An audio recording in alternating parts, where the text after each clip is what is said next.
नमस्कार दोस्तों। आज हम आपको सोमवार का व्रत करने की विधि और कथा के बारे में बताएंगे। सोमवार का व्रत साधारण दिन के तीसरे पहर तक होता है। व्रत में फलाहार या परायण का कोई खास नियम नहीं है, किंतु यह आवश्यक है कि दिन रात में केवल एक समय भोजन करें। सोमवार के दिन में शिवजी पार्वती जी का पूजन करना चाहिए। सोमवार के व्रत 3 प्रकार के हैं: साधारण प्रति सोमवार, सौम्य प्रदोष और 16 सोमवार। विधि तीनों की एक जैसी है। शिव पूजन के पश्चात कथा सुननी चाहिए। साधारण प्रति सोमवार, प्रदोष व्रत और 16 सोमवार, इन तीनों की कथाएं अलग अलग लिखी जा रही हैं। सोमवार व्रत कथा। एक बहुत धनवान साहूकार था, जिसके घर धन आदि किसी की प्रकार की कमी नहीं थी, परंतु उसको एक दुख था कि उसके कोई पुत्र नहीं था। वह इसी चिंता में दिन रात लगा रहता था। वह पुत्र की कामना के लिए प्रति सोमवार को शिवजी का व्रत और पूजन किया करता था तथा सायंकाल को शिव मंदिर में जाकर शिवजी के विग्रह के सामने दीपक जलाया करता था। उसके इस भक्ति भाव को देखकर एक समय श्री पार्वती जी ने शिवजी महाराज से कहा कि महाराज, यह साहूकार आपका अनन्य भक्त है और सदैव आपका व्रत और पूजन बड़ी श्रद्धा से करता है। इसकी मनोकामना पूर्ण करनी चाहिए। शिवजी ने कहा, हे पार्वती, यह संसार कर्मक्षेप है।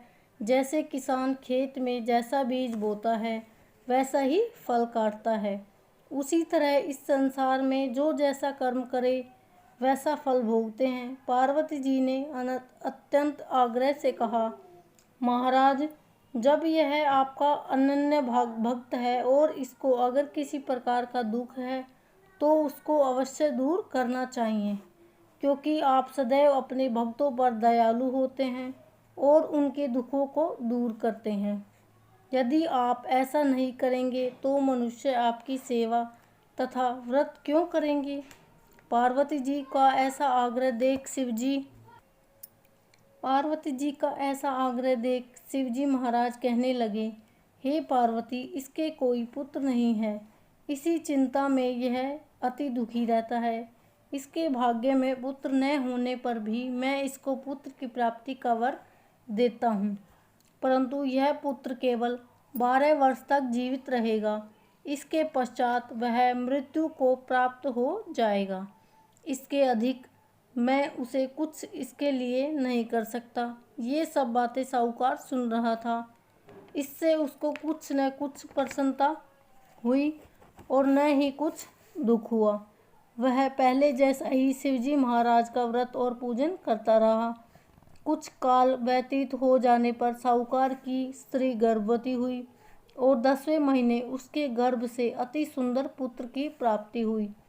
साहूकार के घर में बहुत खुशी मनाई गई, परंतु साहूकार ने उसकी केवल 12 वर्ष की आयु जान कोई अधिक प्रसन्नता प्रकट नहीं की और न ही किसी को भेद बताया।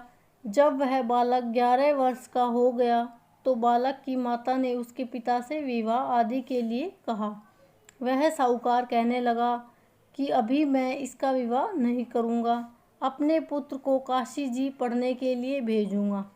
फिर साहूकार ने अपने पुत्र को काशी पढ़ने के लिए भेज दिया। तुम इस बालक को काशी जी पढ़ने के लिए ले जाओ और रास्ते में जिस स्थान पर भी जाओ यज्ञ करते और ब्राह्मणों को भोजन कराते जाओ। वे दोनों मामा भांजे यज्ञ करते और ब्राह्मणों को भोजन कराते जा रहे थे। रास्ते में उनको एक शहर पड़ा।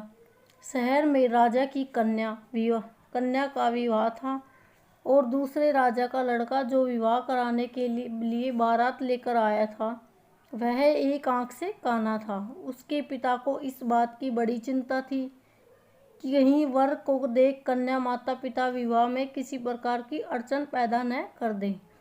इस प्रकार जब उसने अपने अति सुंदर सेठ के लड़के को देखा तो मन में विचार किया कि क्यों न दरवाजे के समय इस लड़के से वर का काम चलाया जाए।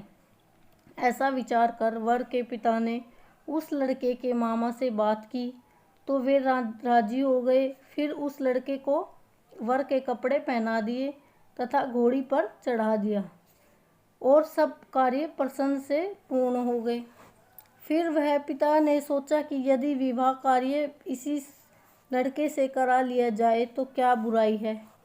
ऐसा विचार करके लड़के और उसके मामा ने कहा, यदि आप फेरों का और कन्यादान के काम को भी करा दे तो आपकी बड़ी कृपा होगी। इसके बदले मैं आपको बहुत कुछ धन दूंगा। तो उन्होंने स्वीकार कर लिया और विवाह कार्य पर भी बहुत अच्छी तरह से संपन्न हो गया। परंतु जिस समय लड़का जाने लगा तो उसने राजकुमारी की चुंदड़ी के पल्ले पर लिख दिया कि तेरा विवाह तो मेरे साथ हुआ है, परंतु जिस राजकुमार के साथ तुमको भेजेंगे वह एक आँख से काना है और मैं काशी जी पढ़ने जा रहा हूँ। लड़के के जाने के पश्चात उस राजकुमारी ने जब अपनी चुंदड़ी पर लिखा देखा तो उसने राजकुमार के साथ जाने से मना कर दिया और कहा कि यह मेरा पति नहीं है, मेरा विवाह इसके साथ नहीं हुआ है, वे तो काशी जी पढ़ने गया है। राजकुमारी के माता पिता ने अपनी कन्या को विदा नहीं किया और बारात वापस चली गई। उधर सेठ का लड़का और मामा काशी जी पहुँच गए। वहाँ जाकर उन्होंने यज्ञ करना और लड़के ने पढ़ना शुरू कर दिया। जब लड़के की आयु 12 साल की हो गई तो उसी दिन उन्होंने यज्ञ रचा था कि लड़के ने अपने मामा से कहा, मामा जी आज मेरी तबीयत कुछ ठीक नहीं है। मामा ने कहा, अंदर जाकर सो जाओ। लड़का अंदर जाकर सो गया और थोड़ी देर में उसके प्राण निकल गए। जब उसके मामा ने आकर देखा कि मुर्दा पड़ा है, यह देख उसको बड़ा दुख हुआ और उसने सोचा कि अगर मैं अभी रोना पीटना मचा दूंगा तो यज्ञ का कार्य अधूरा रह जाएगा। अतः उसने जल्दी से यज्ञ का कार्य समाप्त कर ब्राह्मणों के जाने के बाद रोना पीटना आरंभ कर दिया। संयोगवश उसी समय शिव पार्वती जी उधर से जा रहे थे। जब उन्होंने जोर जोर से रोने की आवाज़ सुनी तो पार्वती जी ने कहा कि हे महाराज, कोई दुखिया रो रहा है, इसके कष्ट दूर कीजिए।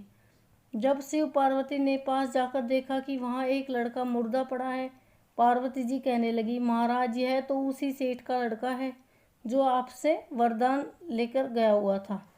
शिव जी कहने लगे, हे पार्वती, इसकी आयु इतनी ही थी, सो भोग चुका है। तब पार्वती जी ने कहा, महाराज इस बालक को और आयु दो, नहीं तो इसके माता पिता तड़प तड़प कर मर जाएंगे। पार्वती जी के बार बार आग्रह करने पर शिव जी ने उसको जीवन वरदान दिया और शिव जी महाराज की कृपा से लड़का जीवित हो गया। शिव पार्वती जी कैलाश पर्वत पर चले गए। तब वह लड़का और मामा उसी प्रकार यज्ञ करते तथा ब्राह्मणों को भोजन कराते अपने घर की ओर चल पड़े। रास्ते में वह शहर आए और जहाँ पर उसको विवाह हुआ था वहाँ पर आकर उन्होंने यज्ञ प्रारंभ कर दिया। तो उस लड़के के ससुर ने उसको पहचान लिया और अपने महल में लेकर उसकी बड़ी खातिर की। साथ ही बहुत दास दासियों सहित आदरपूर्वक लड़की और जमाई को विदा किया। जब वह अपने शहर के निकट आए तो मामा ने कहा कि मैं पहले तुम्हारे घर जाकर खबर कराता हूँ। जब उसके लड़के के मामा घर पहुँचा तो उसके लड़के के माता पिता घर की छत पर बैठे थे और यह प्रण कर रहे थे कि यदि हमारा पुत्र सकुशल लौट आया तो हम राजी खुशी नीचे आ जाएंगे, नहीं तो छत से गिरकर अपने प्राण खो देंगे। इतने में उस लड़के के मामा ने आकर यह समाचार दिया कि आपका पुत्र आ गया है, पर उनको विश्वास नहीं हुआ। तब उसके मामा ने शपथ पूर्वक कहा कि उसका पुत्र अपनी स्त्री के साथ बहुत सारा धन लेकर आया है। तो सेठ ने आनंद के साथ उसका स्वागत किया और बड़ी प्रसन्नता के साथ रहने लगे। इसी प्रकार से जो कोई भी सोमवार के व्रत का धारण करता है अथवा इस व्रत कथा को पढ़ता या सुनता है, उसकी समस्त मनोकामनाएं पूर्ण होती है। अगर आपको मेरी वीडियो अच्छी लगे तो लाइक शेयर और कमेंट ज़रूर करना। देखने के लिए बहुत बहुत धन्यवाद।